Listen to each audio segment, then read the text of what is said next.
Okay. Buddhist methods for dealing with anger. Actually, there's many of them. And if you read chapter 6 of Shantideva's text, Engaging the Bodhisattva's Deeds, he really covers a vast amount of those. And the thing is, if you work with those antidotes over a period of time, they work.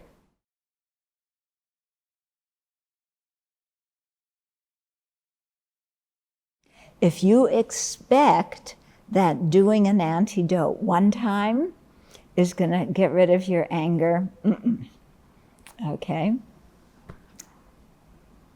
So, I mean, to really work with your anger, it's, first of all, you have to want to do it.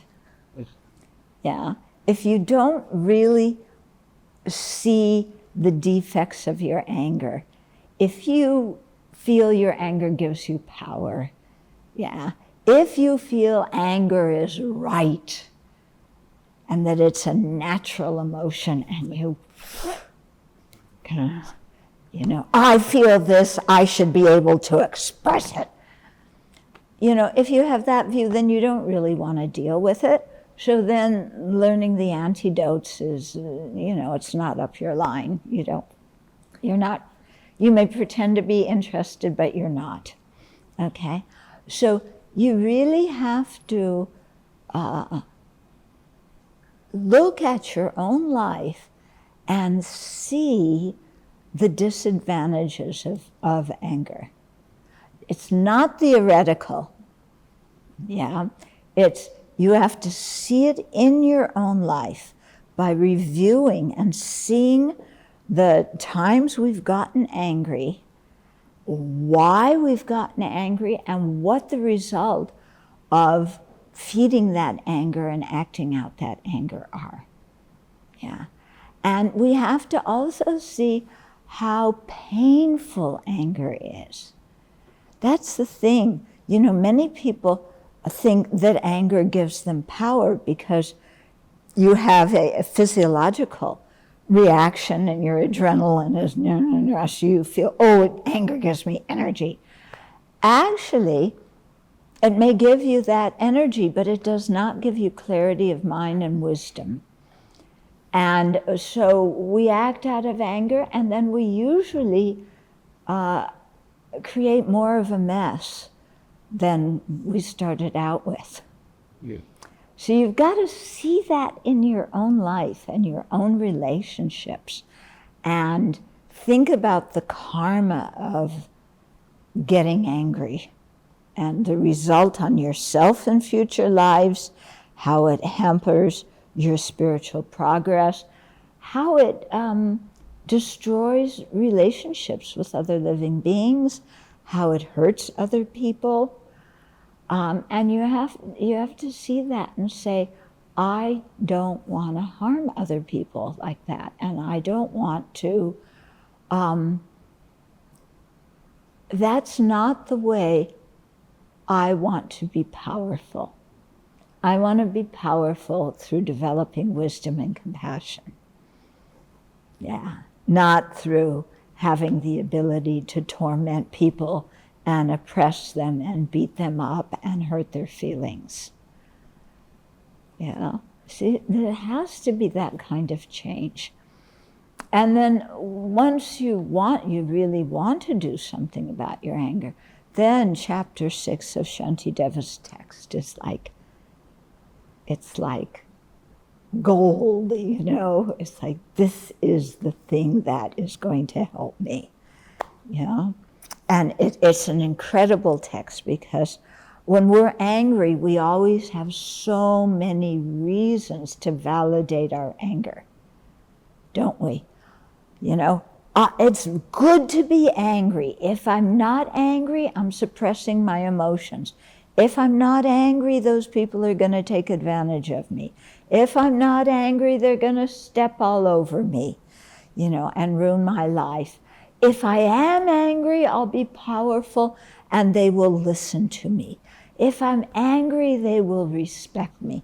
If I'm angry, what I want I can get, my policies will happen, So, and then I am justified by being angry. Any normal human being, if this was done to them, they would be furious.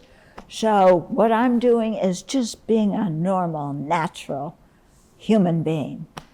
Yeah, we have so many reasons for it. They did this to me, so eye for an eye, tooth for a tooth. I'm going to get my revenge.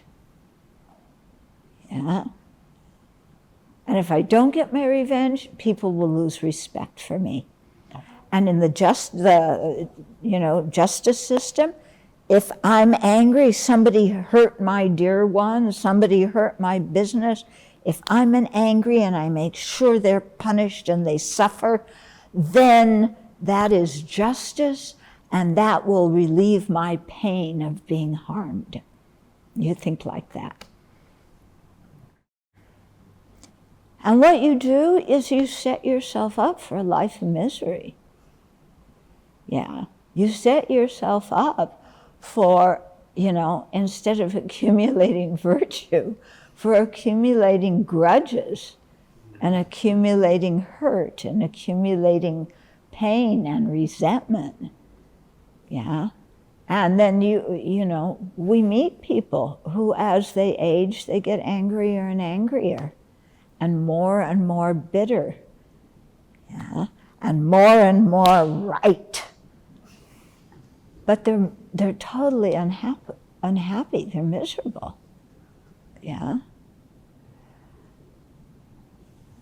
So we have to see that. And then Shantideva, he's just brilliant. Every excuse we have for why our anger is good and justified, he shoots down like this. He doesn't pull any punches. Yeah. Yeah. Oh, you caught me there. Well, my anger is justified because... And then Shantideva says, yeah. Oh, okay, well, that doesn't work. Let's try another excuse. Yeah? But it's really good. So there's a few of his Shantideva's antidotes to anger. Everybody, we should learn all of them and practice all of them. And as we do that, we see that some of them will work more effectively for us. Okay? So one of the ones that works quite effectively for me is to think about karma. Oh, this person, they're saying this to me, they're acting like that, it's not fair. And then I stop and say, who created the cause for this to happen? Well, they did. Well, yeah, so what? They did, but why do I need to get angry about it? Well, because, okay, but why do you need to get angry about that? And then it comes down to, why am I getting angry? Who created the cause?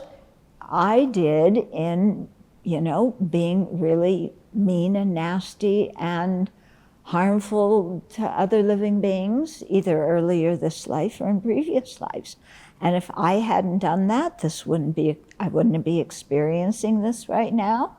So if I don't like this result, then I better stop creating the cause to have this kind of result, which means I better change. Yeah? And I better stop doing to other people, what I don't like done to me. It's not that karma is an instant payback, I hit you, so you hit me. It's not like that.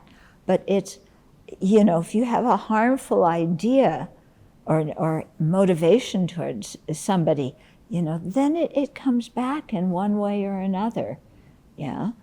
And another way, kind of related to this, that I find very helpful, is, for example, with criticism. I mean, Shantideva has a few really good ones for criticism, because nobody likes getting criticized. So, one of them is if